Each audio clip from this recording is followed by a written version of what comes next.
toute ma vie tourne autour de la nourriture, donc je pense que ça, c'est assez asiate. En tant qu'asiatique, on nous a longtemps mis dans des cases. Je suis donc française, j'ai été adoptée et je suis d'origine vietnamienne. Je pense que mon attitude, c'est aussi d'infiltrer tous les espaces artistiques et créatifs avec nos histoires. Et je suis d'origine sino-cambodgienne. Mais moi, mon attitude, c'est de me raconter en tant qu'asiatique.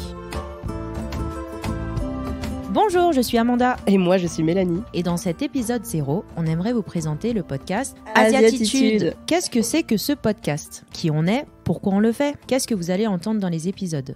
Comme vous avez pu voir dans le titre, ce podcast s'appelle Asiatitude. C'est un podcast sur les Asiatiques. Alors, pourquoi un podcast sur les Asiatiques? En fait, le podcast est né d'une idée simple, celui de proposer un espace de parole à une minorité, une diaspora trop peu représentée en France. Il y a tellement de raisons de donner davantage de visibilité aux asio-descendants. Et asio-descendantes. Exactement. La première des raisons, lutter contre le racisme, les préjugés, les clichés et les discriminations envers les personnes de la communauté asiatique. Mettre en lumière ce racisme banalisé, qu'on appelle aussi racisme ordinaire. Ce qui est important, c'est pouvoir l'identifier, en être conscient et pouvoir y répondre sans peur. Oui, parce qu'on sait que c'est un vrai sujet et on pense qu'il faut en parler. Mais il y a d'autres raisons qui sont aussi positives. Par exemple, l'Asian Empowerment, en bon français, l'empouvoirment asiatique. On veut mettre sous le feu des projecteurs ces femmes et ces hommes qui ont beaucoup de talent et qu'on voit trop peu. On veut les mettre en avant dans le podcast et vous allez voir, vous allez découvrir énormément de personnes d'âge, de métiers différents. On veut aussi inspirer la nouvelle génération ou notre génération, nous inspirer tous ensemble. Et dernière des raisons, de façon plus intime, la problématique de la construction d'une identité multiculturelle, parce qu'on vit en France et on est d'origine asiatique. Quand notre couleur de peau et notre culture d'origine ne correspondent pas à la couleur du pays. Comment on fait pour se construire une identité dans ce brassage de cultures? Cela nous a forcément toutes et tous touchés et on a développé des mécanismes de défense pour contrer, pour pallier, pour essayer de se construire cette double identité, cette multiculturalité. Et on espère que ça résonne en vous. Est-ce que tu peux en dire plus sur toi? Pourquoi tu as voulu créer le podcast? Effectivement, il faut expliquer d'où est-ce que je me situe. Donc, je suis Amanda, je suis d'origine chinoise, cambodgienne, thaïlandaise et je suis de nationalité française vivant proche Paris. Je suis aussi maman et je parle la langue khmer, donc cambodgienne. Et j'avoue que je le comprends davantage que je ne le parle. Et aujourd'hui, je travaille dans communication dans un groupe privé. Et cette réflexion m'est venue de différentes choses. Le 17 avril, j'ai créé le réseau Sororasi, un réseau de femmes asiatiques françaises qui met en avant la diversité, la singularité de chaque femme, notre pluralité en même temps. Ça a pour but surtout de donner la force, d'empowerer les femmes asiatiques de France. Il aborde différents sujets, notamment la question de la féminité du point de vue de la femme asiatique. Et il s'appuie sur 3 volets qui sont culture, inspiration et pratique.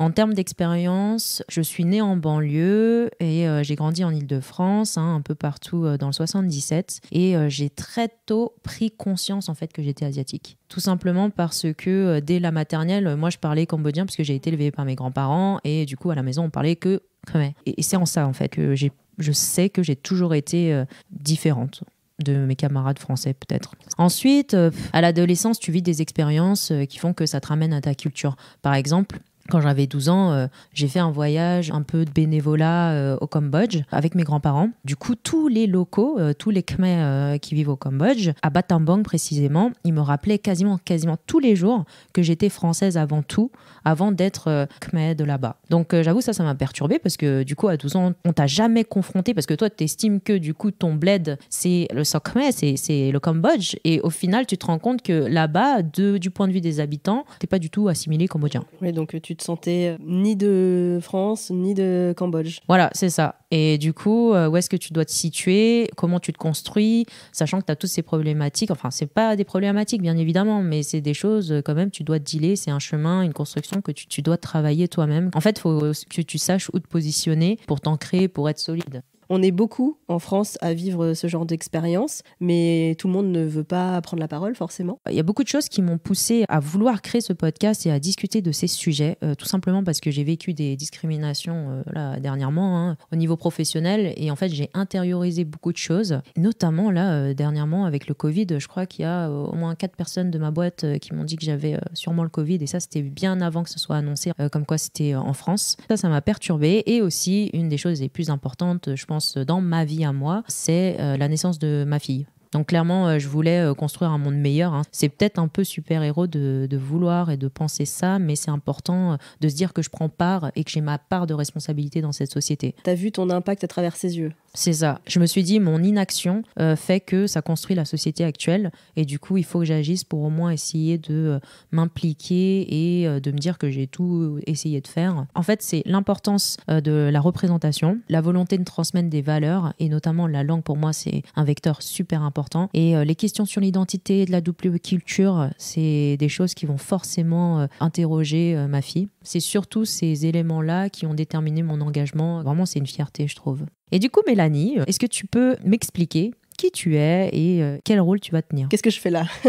Et qu'est-ce que tu fais là, au juste? Je crée déjà des podcasts. Donc, j'ai créé un podcast qui s'appelle Melting Pot, qui donne la parole aux Français de toutes les cultures, Français qui ont une double culture. Et le but, c'était vraiment de montrer la France multiculturelle, comme on ne la voit pas forcément. Et moi, je suis d'origine chinoise cantonaise du côté de mon père et vietnamienne du côté de ma mère, sachant que mes 2 parents sont nés au Laos, mais que j'ai été élevée par un beau-père français. Et en fait, j'ai été touchée par ton projet de parler d'asiatique dans un podcast, parce que évidemment, avec Melting Pot, je donnais la parole à des asiatiques, et j'étais un peu frustrée de ne pas pouvoir le faire plus, parce que je voulais que ce soit égalitaire entre chaque origine.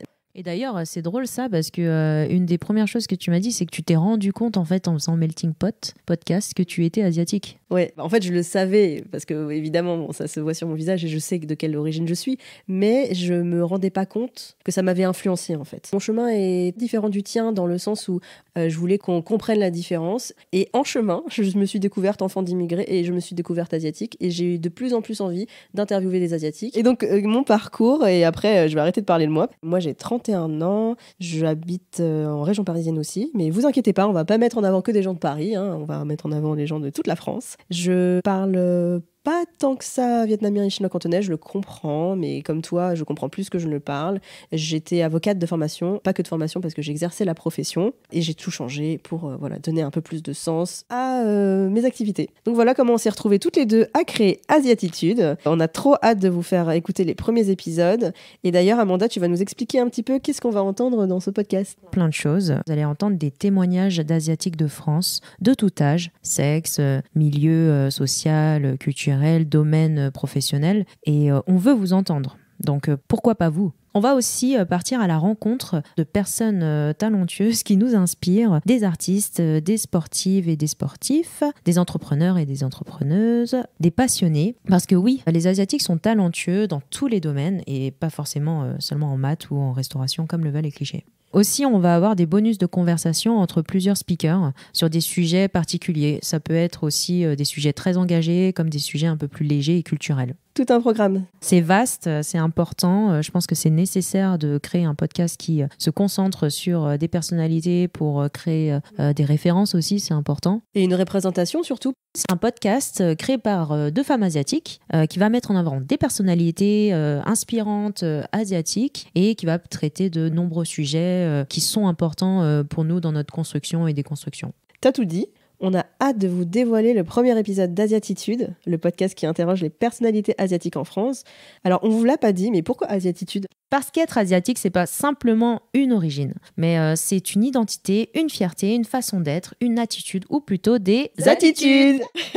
Plusieurs choses nous rassemblent et rassemblent toute la communauté asiatique, nos cultures, nos histoires, parfois nos langues, mais d'autres choses sont uniques et propres à chacune et chacun d'entre nous. Du coup, l'asiatitude, c'est être asiatique et français. Et c'est se construire à partir de 2 ou plusieurs cultures. Et c'est en être très fier. C'est prendre position, défendre ses valeurs. C'est avoir des projets, des rêves et les réaliser. Et c'est affirmer nos personnalités qui sont uniques. Bref, les asiatitudes avec un S, c'est à nous de les définir et avec fierté. Et d'ailleurs, Amanda, c'est quoi ton asiatitude ? Eh ben moi, mon asiatitude, c'est déjà manger asiate tout le temps quand je peux. Non, en vrai, c'est de m'inspirer de ma culture pour la vivre au quotidien, si c'est possible, et d'en être fière et de transmettre cela à ma fille au quotidien. Et toi ? Mon asiatitude, c'est la culture, l'ouverture sur le monde, le fait de connaître les différents pays d'origine de ses parents, c'est de connaître leur histoire, s'intéresser à la langue et à la nourriture. La nourriture, c'est très important. La vie.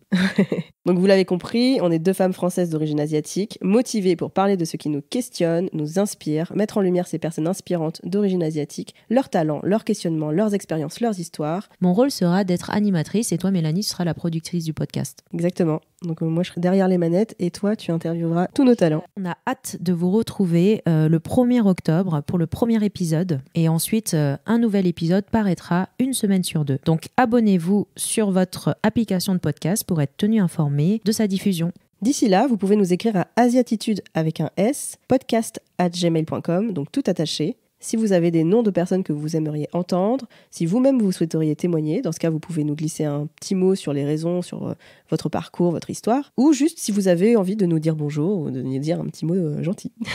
Vous pouvez aussi nous laisser un message vocal au numéro en description de l'épisode pour nous parler de votre asiatitude, témoigner, et puis pour nous dire un petit mot d'amour, et on en fera peut-être des épisodes bonus. Voilà, à bientôt. On vous dit à bientôt. Ciao, ciao. Salut.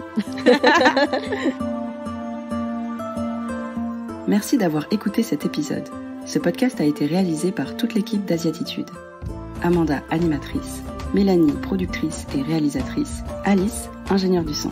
Si vous aimez ce podcast, vous pouvez lui envoyer de la force en vous abonnant, en parlant autour de vous, en nous laissant un commentaire sur Apple Podcast et une petite note, et ou des petits mots d'amour par email ou sur les réseaux sociaux. Tout ça, ça nous permet de nous soutenir et surtout de faire découvrir le podcast, ses thèmes, ses invités à un maximum de monde. Alors merci beaucoup pour vos partages et à bientôt pour le prochain épisode.